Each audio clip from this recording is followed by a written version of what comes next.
ရဲ့ဗီဒီယိုလေးရလေအမေရိကကိုဘယ်လို start နဲ့ပဲရောက်လာDD ပဲဖြစ်ဖြစ် visit ပဲဖြစ်ဖြစ် student ပဲဖြစ်ဖြစ်တခြား start တွေပဲဖြစ်ဖြစ်ပေါ့နော်ရောက်လာတယ်မြန်မာနိုင်ငံကနေပြီးတော့မိဘအတိုင်းဝိုင်းကပတ်စံတအားမချမ်းသာဘူးကိုယ့်အကိုဟိုဘယ်လိုနည်းနဲ့ပဲရောက်လာပြီးဒီနိုင်ငံမှာကိုအထူးကိုချွန်ကိုယ့်အကိုအလုပ်တွေလုပ်ပြီးတော့ကိုယ့်ဘဝကိုကြောင်းပြီးတော့ငါဟာအမေရိကမှာပေါ့နော်ဟိုတနေ့ကျရင်ဟို financial freedom ဆိုတဲ့အနေအထားလေးကိုငါရအောင်စူးစမ်းခြင်းနဲ့ဆိုတဲ့သူတွေအတွက်ကိုအမရဲ့ဗီဒီယိုလေးကရည်စူးပါတယ်နော်။ဘာကြောင့်လဲဆိုတော့အမကိုယ်တိုင်ကလည်းပတ်စံချမ်းသာတဲ့အတိုင်းဝိုင်းကနေပြီးတော့လာတဲ့သူမဟုတ်ပါဘူး။ရိုးဟို medium class ပဲခေါ်မှာပေါ့နော်အဲ့လောက်ပဲနော်။မိဘအမေကဈေးတွေပါရောင်းပြီးတော့ကိုဒီလိုပြုစုစောင့်ရှောက်ခဲ့ရဒီလိုဘဝမျိုးနဲ့ကနေပြီးတော့အမဒီပေါက်ပြီးရောက်လာပြီးတော့အမအမျိုးသားဘယ်လိုစူးစမ်းခဲ့ရတယ်ဒီနေ့ဆိုလို့ရရှင်အမတို့ပေါ့နော်နေရာလေးတနေရာပေါ့နော်အဲ့လောက်ကလေးတော့ရတယ်ပြောရမှာပေါ့နော်အရင်လောက်စိတ်မမှုကတော့အဲ့လိုမျိုးလေးအနေထားလေးကိုရောက်လာတဲ့အတွက်အမလိုမျိုးပဲနောက်ကနေရောက်လာမဲ့သူတွေအမလိုမျိုးပုံစံမျိုးစိတ်ရှိတယ်လှုပ်ချင်တယ်ကိုင်ချင်တယ်ဟိုပေါ့နော်ဘာလုံးအောင်မှမသိဘူးအဲ့တော့ဘယ်လိုစရမှမသိဘူးအဲ့လိုမျိုးလူမျိုးလေးတွေအတွက်ကိုအမကအားလည်းဖြစ်စေတယ်နီးလန်းလည်းပေးတဲ့အနေနဲ့အမကဒီလိုဗီဒီယိုလေးကိုလုပ်တာပါပေါ့နော်သိလား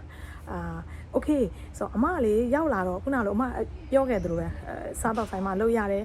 အလုပ်ကဘာလုပ်လဲသိလားပကံစေးတာပဲအမတော့လေပကံစေးအမတို့ခေတ်ကအမဒီလုပ်ခဲ့တဲ့ဆိုင်ကတအားကြီးမကြည့်ဘူးပကံစေးတော့လေစက်နဲ့စေးတာမဟုတ်ဘူးလက်နဲ့စေးရတယ်သိလားအဲ့နဲ့အမစပြီးတော့လုပ်ပြီးတော့အမလုပ်တာFriday Saturday Sunday तो Friday Saturday ဆိုရန် busy ရဆိုင်ကSunday ဆိုမ busy ဘူး7 နာရီလောက်ဆိုလူတိတ်မရှိတော့အဲ့နောက်ပိုင်းဆိုလေအဲ့လိုမျိုးအမတို့က5 to 10လောက်ရတာပေါ့နော်5 to 10လောက်ဆို7 နာရီလောက်ဆိုမမဆေးစရာပကံမရှိတော့အဲ့လိုမျိုးဆိုတဲ့အခါကျရင်လေအမဘာလုပ်လဲသိလားအမရက်မနေဘူးသိလားအမရက်မနေဘဲနဲ့လေမိဖို့တဲ့ကို kitchen ထဲကိုသွားတယ်အမလုပ်တဲ့ဆိုင်ဂျပန်စားတော့ဆိုင်တထေးမကလူမျိုးကကိုရီးယားလူမျိုးဂျပန်ယောက်ျားနဲ့ယူထားတာပေါ့နော်အဲ့လိုမျိုးဆိုတော့သူအဲ့ဆိုင်အထက်ထဲကို kitchen ထဲကိုဝင်တယ်တကယ်ဆိုရင်အမနဲ့ကဘာမှမဆိုင်လေအမဗကန်ဆေးရဲ့နေရာမှာပဲနေရမှာလေဒါပေမဲ့အမ kitchen ထဲကိုဝင်တယ် kitchen ထဲမှာဟိုနောက်တစ်နေ့အတွက်ကို food တွေက prepare ရတယ်လေသိရမလားအဲ့လိုမျိုးဟိုလှီတာချွတ်တာပါညာအဲ့ဒါတွေကိုအမဝင်လုပ်ပေးတာသူတို့မခိုင်းဘူးနော်အမကဝင်လုပ်ပေးတာဘာလို့ဆိုတော့သူတို့လုပ်တာကမျက်စိထဲမှာမြင်နေရပြီလေနောက်နေ့ဟိုဒါအလုံးဝင်ပြီးတော့2ပတ်ကြာပေါ့နော်ဆိုတော့ကိုကမျက်လုံးကမြင်ရတယ်သိလားဟိုဘယ်လိုခေါ်မလဲ overview ခေါ်မလားဘယ်လိုခေါ်ရမလဲတော့မသိဘူးဟိုကြိုမြင်ရတာပေါ့နော်သူတို့ဘာလုပ်တယ်အဲ့လိုမျိုးပေါ့နော်အဲ့ဒါတွေကိုမြင်ပြီးတော့အမဝင်းလုပ်ပေးတာသူတို့မခိုင်းဘူးအဲ့လိုမျိုးနဲ့လုပ်ပေးရင်နဲ့တလားလောက်လဲကြာရောတထေးမအမကိုလေစံနာတယ်နေတော့မှပကံမစင်းနဲ့တော့တဲ့ kitchen ထဲကိုလာတယ် kitchen ထဲမှာလောက်ရမယ်ဆိုပြီးတော့ပကံဆေးတဲ့လူတရားကိုနောက်ထပ်တစ်ယောက်ကိုငှားလိုက်တယ်အမကိုကြတော့ kitchen ထဲကိုတွန်းလိုက်တယ်တွင်းပြီးတော့အမ kitchen helper ပေါ့နော်သူတို့ရဲ့လက်တော်လက်တောင်းတွေကူရတာအဲ့လိုမျိုးလက်တော်လက်တောင်းတွေကွင်းရတယ်ပြောအထေးမအမကဘယ်တော့မှအလုပ်ဟိုရက်မနေဘူးသိတယ်မကိုမှလှုပ်ရှားမရှိဘူးဆိုပြီးတော့အမကအဲ့လိုရက်မနေဘူးငါအလုပ်ပြီးပြီဟိုငါမှလှုပ်ရှားမရှိတော့ဘူးဆိုပြီးတော့အမကအဲ့လိုရက်မနေဘူးအမဟိုသူတို့လုပ်တယ်ဆိုလဲအမဝင်ကူတယ်ဟိုကိုယ့်ရဲ့စူးစမ်းအားထုတ်မှုကိုသူတို့မြင်အောင်အမဟိုတမင်းတော့ပြတာတော့မဟုတ်ပါဘူးအမရဲ့ personality ကိုယ်တိုင်ကဟို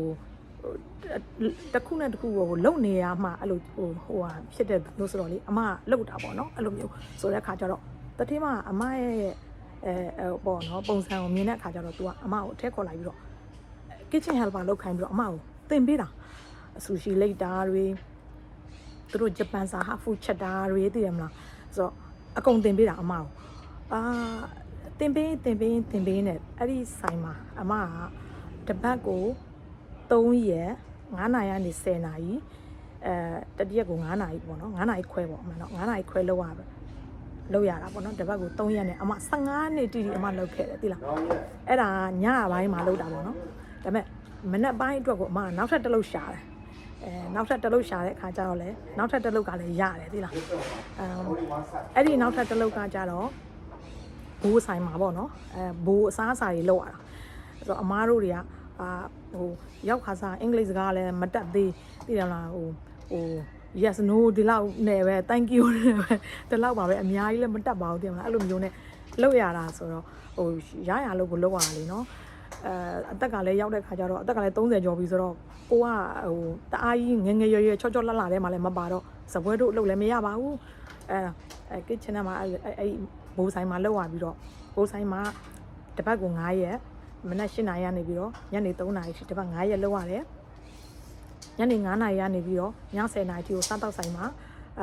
3ရက်လောက်ရတယ်အဲ့ဒါကိုအမကနောက်ထပ်မလုပ်လဲဆိုတော့ Monday to Friday Monday to Thursday ကိုအမကညနေ9နာရီကနေပြီးတော့ည10နာရီထိတက်ရတယ်အင်္ဂလိပ်စာကျောင်းပေါ့နော်အမတို့ဒီမှာဆို ESL လို့ခေါ်တာပေါ့နော်အင်္ဂလိပ်စာကျောင်းကိုအမသွားတက်တယ်ဆိုတော့အမရဲ့9ရက်လုံးလုံးကအမမှာ9ရက်မရှိဘူး9ချိန်မရှိဘူး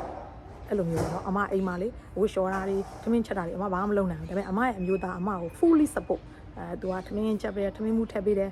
laundry ဆိုလဲသူလျှော်ပေးတယ်ညဆိုအမကျောင်းကနေပြန်လာပြီးည10နာရီပေါ့နော်အဲ့လိုမျိုးကေဘယ်ကားနဲ့စီးပြီးပြန်လာ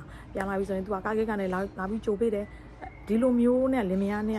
ရဲ့ဘဝကိုအမတို့လုံးဝ minimum နေပြီးတော့အခြေခံကနေစခဲ့ကြတာအနှစ်20ကျော်အခုအချိန်မှာအမရဲ့သားသမီး2ယောက်သား1ယောက်သမီး1ယောက်ကိုအမတို့ဘွဲရပြီးသွားပြီတို့2ယောက်လုံး bachelor ဘွဲရပြီးသွားပြီအမက student လုံးဘာမှမပါဘဲနဲ့ student လုံးယူရမလို့ပဲနဲ့အမပံ့ပိုးပေးနိုင်ခဲ့တယ်နောက်ပြီးတော့အခုအမတို့ပိုင်ဆိုင်မှုလေးတွေအိမ်လေးတွေဗာလေးတွေဒီလိုမျိုးတွေရှိလာတယ်ပေါ့နော်ဆိုတော့ဟိုအမတို့အေးရအေးချောင်းလေးနေလို့ရတဲ့အနေအထားလေးတစ်ခုရောက်လာတယ်ပေါ့နော်ဆိုတော့အမလိုမျိုးပဲ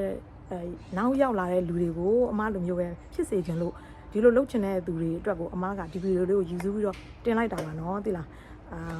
အမကိုဝိုင်းပြီးတော့စိုးရင်ပူပန်ပေးကြတဲ့သူတွေကိုလည်းကျေးဇူးအများကြီးတင်ပါတယ်အမရဲ့ဒီဗီဒီယိုလေးကိုကြည့်ပေးကြတဲ့သူတွေကိုလည်းကျေးဇူးအများကြီးတင်ပါတယ်လို့ပြောရင်းနဲ့ဒီနေ့တော့ဒီလောက်နဲ့ပဲရပ်လိုက်မယ်နော်နောက်ဗီဒီယိုတွေကြားလို့ရှိရင်အမရဲ့experience လေးတွေနဲ့အမဘာတွေလုပ်ခဲ့တဲ့ရှောင်းရံလေးတွေစောင်းရံလေးတွေအထူးသဖြင့်အမအိမ် real estate ကို invest လုပ်တယ်ပေါ့နော်အိမ်ကို investment လုပ်တဲ့အတွက်အမရဲ့အိမ် investment လုပ်တဲ့အကြောင်းအရာပေါ့နော်အတွေ့အကြုံလေးတွေသိရမလားအဲ့ဒါမျိုးလေးတို့အမ sharing လုပ်ပြီးတော့ပြောသွားပါမယ်ပေါ့နော်သိလားဆိုတော့အမရဲ့ video လေးကိုကြည့်ရလို့ကျေးဇူးတင်ပါတယ်လို့ဒီနေ့လည်းအမမျိုးသားကအခုဒီမှာsite ဟိုပေါ့နော်ဟိုအိမ် remodel ဘာညာပြင်တဲ့ကိစ္စတွေကိုသူလာလောက်တာအမကလည်းသူနဲ့လိုက်လာပြီးတော့အမကသူ့ရဲ့လိုအပ်တာတွေလုပ်ပေးရတယ်လေပစ္စည်းတွေဝယ်ပေးရတယ် home depot မှာသွားပြီးလိုအပ်ရင်ပစ္စည်းဝယ်ပေးရတယ်သူစားဖို့အတွက် lunch ဆိုရင် lunch coffee ဆိုရင် coffee အမမျိုးသားကိုလုပ်ပေးရတယ်အမဒီမှာအမတို့ကနေပြီးတော့ဒီလို team ရှိတယ်လေအဖွဲ့ရှိတယ်လေထမင်းစားချိန်ဆိုရင်အမသူတို့အတွက်စားဖို့တောက်ဝယ်ပေးရတယ်ဆိုတော့အမကအဝယ်တော်ပေါ့နော်အဝယ်တော်လက်တောင်းပေါ့နော်အဲ့လိုမျိုးလည်းဖြစ်ဟိုဒီကိုယောက်ျားနဲ့လည်းဒီရဲ့အလုပ်တွေကိုလည်းဝိုင်းလုပ်ပေါ့အဲ့လိုမျိုးနဲ့အခုအမားတို့ရဲ့လင်မယား2ယောက်ကဒီမှာဒီလိုမျိုးနဲ့လောက်ကင်နေနေနေထိုင်နေတာပါပေါ့နော်ဆိုတော့ကျေးဇူးတင်ပါတယ်လို့အမရဲ့ဗီဒီယိုလေးဝိုင်းကြည့်ရတဲ့သူတွေကိုနော်